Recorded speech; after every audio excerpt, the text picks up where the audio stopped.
మీరు నన్ను వెంబడించండి, నేను మనుషులను పట్టి జాలరుగా నేను మిమ్మల్ని చేసేదను అన్నటువంటిది యేసు ప్రభు మొట్టమొదటగా పిలిచాడు. అప్పటికి వాళ్ళు చేపలు పట్టేటువంటి జాలర్లు. అప్పటికి వాళ్ళు చేపలు పట్టే జాలర్లుగా ఉన్నారు. వారి అర్హత చూడలేదు, వాళ్ళది ఏం క్యాస్టు లేకుంటే వాళ్ళది ఏంటి ఏంటి చూడలేదు ప్రభు. కేవలం పేతురులో ఒక నాయకుడిని చూశాడు. ఈరోజు నేను ఇందాక చెప్పబడినటువంటి సాక్ష్యాన్ని బట్టి నా అర్హత ఏంటి, నాకు దానిలో క్వాలిటీ ఉందా లేదా అన్నది నాకే నమ్మకం లేని సమయంలో దేవుడు నాలో నుంచి ఒక లీడర్ను చూశాడు, ఒక సేవకుని చూశాడు, దేవుడు ఎలా ఏర్పరచుకోవాలనేది చూశాడు. అయితే ఇక్కడ పేతురుని పిలిచాడు. పిలిచినప్పుడు అక్కడ ఏం చెప్పాడు? నిన్ను ఈ రోజు మొదలుకొని మనుషులను పట్టు జాలరుగా చేస్తానన్నాడు. అవునా? అంటే ఇక్కడ దేవుడు పిలిచిన తర్వాత ఏమైంది? పేతురు లైఫ్ చేంజ్ అయింది. ఎలా చేంజ్ అయింది? మామూలుగా ఉండే వ్యక్తి ఏమయ్యాడు? న్యూ పర్సన్గా మారిపోయాడు. న్యూ పర్సన్గా మారిపోయాడు. ఒకటి. రెండవది, ఒక ప్రాఫెసీ ఇచ్చాడు. ఇవ్వడమే, ఈ రోజు మొదలుకొని నిన్ను మనుషులను పట్టు జాలరుగా చేస్తాను అని ఒక ప్రాఫెసీ వచ్చింది. ఒక న్యూ పర్సన్గా మారిపోయాడు. సైమన్ అనే వ్యక్తి పేతురుగా మారిపోయాడు. సైమన్ అంటే లిజనింగ్ లేదా హియరింగ్ అని అర్థం. పీటర్ అంటే రాయి అని అర్థం. బైబిల్లోనే మనకు తెలియజేసి ఉంటున్నది. అంటే ఆ వ్యక్తి కాస్త చేంజ్ అయ్యాడు. తన లైఫ్ చేంజ్ అయింది, తన పాత వృత్తి చేంజ్ అయింది, తన జీవితం మారిపోయింది. ఆ రోజు మొదలుకొని ప్రభువును వెంబడించడం అలవాటైంది. ఎవరైతే నాకు అర్హత లేదు అనుకున్నారో వాళ్ళ దగ్గర ప్రభు నిలబడతాడు, వారిని పిలుస్తాడు, వారిని ఏం చేస్తాడు? అర్హత గల వ్యక్తిగా మారుస్తాడు. ఆమేన్. అంటే ఆ రోజే ఒక కాన్ఫిడెంట్గా నువ్వు నన్ను వెంబడించు, నిన్ను నేను మనుషులను పట్టు జాలరుగా చేస్తానన్నాడు. ఈరోజు సేవకులమైన మనము నువ్వు క్రీస్తుని నమ్ముకో, క్రీస్తు నిన్ను ఉన్నతమైన స్థానంలో నిలబెడతాడు అని ధైర్యంగా చెప్పలేనటువంటి స్థితిలో ఈరోజు మనం ఉంటున్నాం.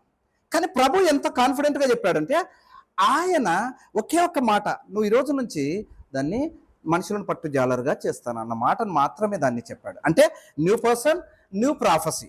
పిలవడంతోనే ప్రాఫెసీ వచ్చింది. ఈరోజు మనల్ని కూడా దేవుడు మనం ఏ పొజిషన్లో ఉన్నామో, మనము అసలు అర్హత ఉందో లేదో, మనం ఎక్కడ ఉంటున్నామో, ఏం చేస్తున్నామో తెలియదు, కానీ దేవుడు మనల్ని పిలిచాడు. ఆమేన్.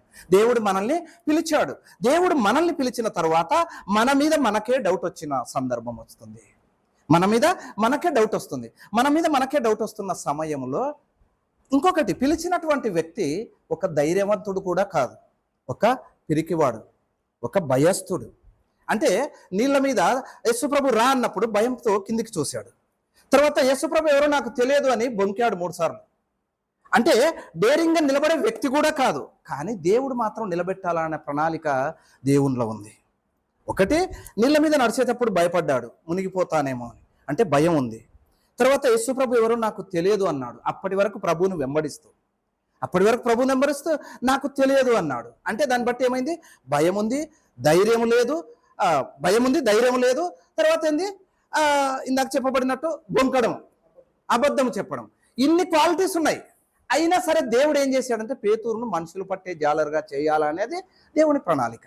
కాబట్టి మనలో మానవులుగా ఉన్నప్పుడు మనలో కొన్ని మైనస్లు ఉంటాయి, సేవకులుగా కొన్ని పొరపాట్లు ఉంటాయి, కొన్ని చిన్న చిన్న తప్పులు ఉంటాయి, కొన్ని వివిధ రకాలుగా ఉన్నా కూడా దేవుని ప్రణాళికలో మాత్రము దేవుడు మనల్ని ఉన్నతంగా హెచ్చించడానికి, దేవుడు మనల్ని ఉన్నతంగా నడిపించడానికి మాత్రమే ఆయన మనల్ని నిలబెట్టి ఉన్నాడు, పిలిచి ఉన్నాడు. ఒక కాలింగ్ ఏమైంది? ఒక వ్యక్తి జీవితాన్ని మార్చింది. ఈరోజు దేవుని పిలుపు మన జీవితాలను మార్చివేస్తుంది, ఉన్నతంగా తీసుకొస్తుంది, ఉన్నతమైన ఆశీర్వాదంలోకి తీసుకొస్తుంది, అనేకులకు ఆశీర్వాదంగా తీసుకొస్తుంది. న్యూ పర్సన్, న్యూ ప్రాఫెసీ, ఆ తర్వాత న్యూ లైఫ్. అయితే ఇంకొకటి, పిలువబడ్డాం, ప్రాఫెసీ వచ్చింది, మినిస్ట్రీ వచ్చింది. What use? మనకి యూజ్ ఏంటి? ఎప్పుడైతే పరిపూర్ణ సేవకులుగా మనం కొనసాగుతామో అంటే దేవుడిచ్చిన పనిలో ప్రోగ్రెస్ ఉన్నప్పుడు. ప్రోగ్రెస్ లేకపోతే ఇంకా ఇప్పుడు కొన్ని చోట్ల ఎంప్లాయీస్ని పై అధికారులు అంటుంటారు, నీకు వర్క్ ఇచ్చాను, ఏంటి ప్రోగ్రెస్సే లేదు అంటే నువ్వు ఏం చేశావు? దేవుడు ఇక్కడ పేతురు జీవితంలో ఒక న్యూ ప్రోగ్రెస్ కూడా వచ్చింది. ఏంటి ఆ ప్రోగ్రెస్ అంటే అపొస్తలుల కార్యముకు వచ్చేసరికి పిరికితనం పోయింది, ధైర్యంగా లేచి నిలబడ్డాడు, విశ్వాసంలో నిలబడ్డాడు. తర్వాత ఏమైంది? దేవుని సువార్తను ప్రకటించాడు. బొంకే వ్యక్తి ధైర్యంతో సువార్తను ప్రకటించాడు. దీనివల్ల ఏమైంది? అట్ ఏ టైం 3000 మంది. ఇది ప్రోగ్రెస్. ఇది ప్రోగ్రెస్. దేవుడు అప్పుడు చెప్పిన మాట, నిన్ను మనుషులను పట్టు జాలరుగా చేస్తాను అన్న మాట ఇప్పుడు ప్రోగ్రెస్లోకి వచ్చింది. దానికి ముందు యోహాను సువార్త 21లో ఏం చెప్పాడు? నేను మళ్ళా చేపలు పట్టడానికి పోతానన్నాడు. కానీ దేవుడు తిరిగి మళ్ళీ ఎప్పటికప్పుడు ధైర్యపరుస్తూ బలపరుస్తూ అపోస్తల కార్యంకి వచ్చేసరికి అందరూ మేము ఇంకా చెల్లాచెదురైపోయారు. కానీ తిరిగి 40 రోజులు మళ్ళీ పునరుత్థానుడై వారిని ధైర్యపరిచి తిరిగి ఆయనలో ప్రోగ్రెస్ చూపించడానికి దేవుడు ఆ రోజు ఇచ్చాడు. నిన్ను మనుషులు పట్టు జాలరుగా చేస్తాడని. వీళ్ళు భయపడుతున్నారు కదా, వీళ్ళు ఇలా చేస్తున్నారు కదా అని దేవుడు వదిలివేసింటే ఈ ప్రోగ్రెస్ మనం చూసేవాళ్ళం కాదు. ఈరోజు సేవకులుగా మనల్ని పిలువబడినప్పుడు ఈ క్రీస్తుకు, అంటే క్రీస్తును మహిమపరచడానికి ఈ ప్రోగ్రెస్ చాలా ఇంపార్టెంట్. ఏమని చెప్పాడు? నిన్ను మనుషులను పట్టు జాలరుగా చేస్తానన్నాడు. ఏమని చెప్పాడు? నిన్ను మనుషులను పట్టు జాలరుగా చేస్తానన్నాడు. ఆ మాట అపోస్తల కార్యం వచ్చిన తర్వాత, యేసుక్రీస్తు ప్రభువుల వారి తర్వాత ప్రోగ్రెస్లోకి వచ్చింది. New person, new prophecy, new progress. క్రైస్తవ జీవితంలో ఈ 3 చాలా ఇంపార్టెంట్. ఇప్పుడు ఏదో ప్రభుత్వం P4 అనే కార్యక్రమం పెట్టింది, పబ్లిక్ ప్రైవేట్ భాగస్వామ్యం అని. అలాగే ఈ 4 వ్యక్తులు లీడర్గా ఉండాల్సినటువంటి వ్యక్తికి ఈ 4 P'లు అవసరం. New person, new prophecy, new progress. ఈ 4 కంపల్సరిగా ఆ వ్యక్తి యొక్క జీవితంలో. ఆ తర్వాత ఇంకొకటి ఉంది, new power. New power, new power, new person, new prophecy, new progress. Power ఎప్పుడు ఉంటుందో ప్రోగ్రెస్ ఎప్పుడు వస్తుంది. పిరికివాడిగా ఉన్నప్పుడు ప్రోగ్రెస్ రాలేదు, భయపడినప్పుడు ప్రోగ్రెస్ రాలేదు, వెనకడుగు వేసినప్పుడు ప్రోగ్రెస్ రాలేదు, అబద్ధం చెప్పినప్పుడు ప్రోగ్రెస్ రాలేదు. Once new power, holy spirit power ఎప్పుడైతే ఫుల్ఫిల్ అయిందో, హోలీ స్పిరిట్ పవర్ ఎప్పుడైతే ఫుల్ఫిల్ అయిందో వెంటనే ధైర్యం వచ్చింది, విశ్వాసంలో నిలబడ్డాడు, ధైర్యంగా ప్రకటించాడు. ధైర్యంగా అంటే ఇక్కడ నేను ఎందుకు ఈ మాట చెప్తున్నానంటే, నా చర్చిలో ఆ చర్చి పోయిరే భయం, నాకు మెంబర్స్ తగ్గుతున్నారు, చర్చికి వస్తారో రారో, ఈ భయం ఏం చేస్తుంది అంటే మనల్ని అక్కడే ఉండిపోయేలా చేస్తుంది. అది కాదు ఇక్కడ కావాల్సింది ఏంటి అంటే, ఆయన అప్పుడు ఎవరు రక్షించబడతారో, ఆయన మాటలు ఎవరు నమ్ముతారో తెలియదు, కానీ దేవుని సువార్తను ఏం చేశాడు? ప్రకటించాడు. ఎలా ప్రకటించాడు? పరిశుద్ధాత్మ చేత నింపబడిన తర్వాత ధైర్యంగా వాక్యాన్ని ప్రకటించాడు. ఆ ధైర్యమే 3000 మందిని తీసుకొచ్చింది.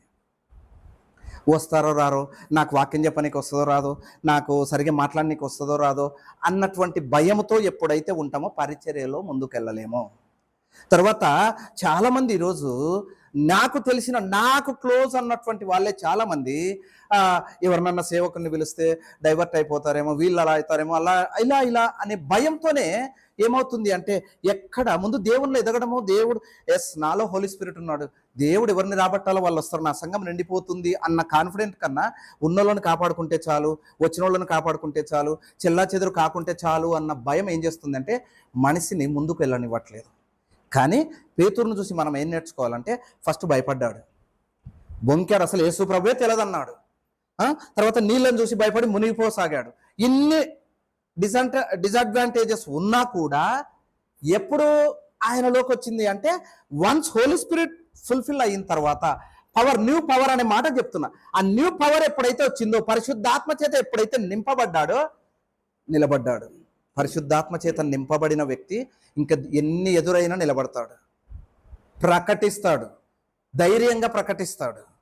తర్వాత 1000 కొలది మంది రావడానికి పేతురు చేతులు ఏం లేదు, తను చేసిందంత ఒకటే, నింపబడ్డాడు, ప్రకటించాడు. సేవకులకు ఇది 2 ఇంపార్టెంట్.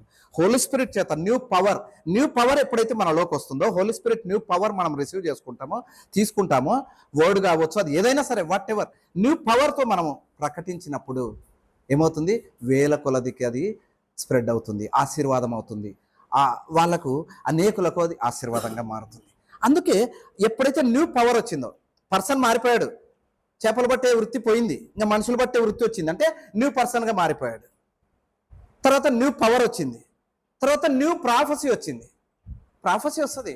నాకు అన్న 2 సంవత్సరాల క్రిందట చెప్పిండే కారు వస్తుందని, ఇంతవరకు కారు రాలేదు అని చెప్తుంటాం. బట్ ఆ ప్రాఫెసీ అమల్లోకి రావటానికి దేవుని ప్రణాళిక ఏ టైంలో ఏం జరగాలి. ఆయన భయపడినప్పుడు, ఆయన నేను ఎన్నికి పోయి చేపలు పడతా అన్నప్పుడు, బొంకినప్పుడు వీణ్ నన్ను ఆయనట పెట్టుకున్నాను, 3 సంవత్సరాలు నాతో పాటు తిప్పాను, ఇన్ని చేశాడు, పోతే పోనీ అని వదిలివేయలేదు. మైనస్లను ఏం చేశాడు? సరిచేశాడు. దేవుడు మనలో ఉన్న తప్పులను సరిచేసి పరిశుద్ధాత్మ చేత నింపి నిలబెట్టువాడై ఉన్నాడు.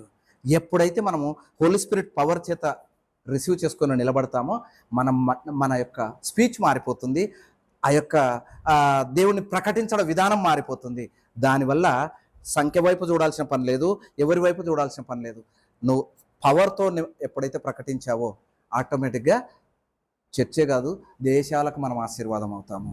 ఆమేన్. దేశాలకు మనము ఆశీర్వాదం. అందుకనే మామూలుగా ఉన్న వ్యక్తి, అర్హత లేని వ్యక్తి, చేపలు పట్టే వ్యక్తి ఏమయ్యాడు? చేంజ్ అయ్యాడు, న్యూ పర్సన్గా మారిపోయాడు. రెండవది, పిలిచిన దేవుడు ఒక పవర్ ఇచ్చాడు, తర్వాత ఒక ప్రాఫెసీ ఇచ్చాడు, తర్వాత ప్రోగ్రెస్ వచ్చేసింది. 4 జీవితంలోకి వస్తాయి. అంటే ఒక లీడర్గా పిలిచబడిన వ్యక్తికి 4 అవసరం. ఒకటి, ముందు చేంజ్ అవ్వాలి. పాత జీవితం వెనుదిరిగి చూసుకోకూడదు. మళ్ళీ నేను చేపలు పట్టడానికి పోతానే ఆయన అన్నట్టు మనం అనకూడదు. అవన్నీ మనకు ఒక మాదిరి, అంతే, ఒక ఎగ్జాంపుల్కి అవన్నీ. ఆయన అన్నట్టు మనం మళ్ళీ వెనక్కి పోతాం, ఎందుకో మినిస్ట్రీ సక్సెస్ అవ్వలేదు, ఎందుకో 3 ఏళ్ళు అయినా కూడా 3 కూడా రావడం లేదు, ఇలాంటి మాటలు ఎట్టి పరిస్థితిలో ఉండకూడదు. రెండవది, న్యూ పవర్, పరిశుద్ధాత్మ చేత నింపబడాలి. నాలో ఉన్న పవర్, ప్రభు నన్ను నిలబెడతాడు, నా మినిస్ట్రీని నిలబెడతాడు, నా వాక్యాన్ని నిలబెడతాడు, నేను ఆశీర్వాదం అవుతాను అన్న పవర్ మనలోకి కాన్ఫిడెంట్గా రావాలి. తర్వాత ప్రాఫెసీ, ఎందుకంటే ప్రాఫెసీ ఇచ్చిన వాడు నమ్మదగిన వాడు. ఆయన ప్రభు ప్రాఫెసీ ఇస్తే అది లేట్ అవుతుందేమో కానీ ఫెయిల్ కాదు. దేవుడిచ్చే మాట లేట్ అవుతుందేమో కానీ ఫెయిల్ కాదు. ఎందుకంటే 430 సంవత్సరాల తర్వాత ఐగుప్తు దేశంలో నుంచి వాళ్ళని తీసుకొచ్చాడు, దేవుడే జ్ఞాపకం చేసుకొని. అంటే లేట్ అవుతుందేమో కానీ ఫెయిల్ కాదు. తర్వాత ఏంది? ప్రోగ్రెస్. ఈ ప్రోగ్రెస్ ఎప్పుడైతే మన జీవితంలో మొదలవుతుందో అప్పుడే సేవలో మనం బలంగా ముందుకెళ్తాం. ఆయన ఆ రోజు చెప్పిన మాట, ఆ రోజు ఇచ్చిన పిలుపు, ఆ రోజు పిలిచిన పిలుపు, ఆ రోజు ఇచ్చిన మాట, ప్రాఫెసీ అపోస్తల కార్యంకి వచ్చేసరికి నెరవేర్పులోకి వచ్చింది. అప్పుడు పర్ఫెక్ట్ సేవకునిగా అది మొదలుకొని వెనుదిరిగి చూడకుండా క్రీస్తు కొరకు హతసాక్షిగా తన జీవితాన్ని ముగించాడు. అదే క్రైస్తవ జీవితం, అదే లీడర్కు ఉండాల్సిన లక్షణం, అదే సేవకులుగా మనము కొనసాగించాల్సిన జీవితం. ఆమేన్. ఈ వాక్యాన్ని దేవుడు దీవించును గాక.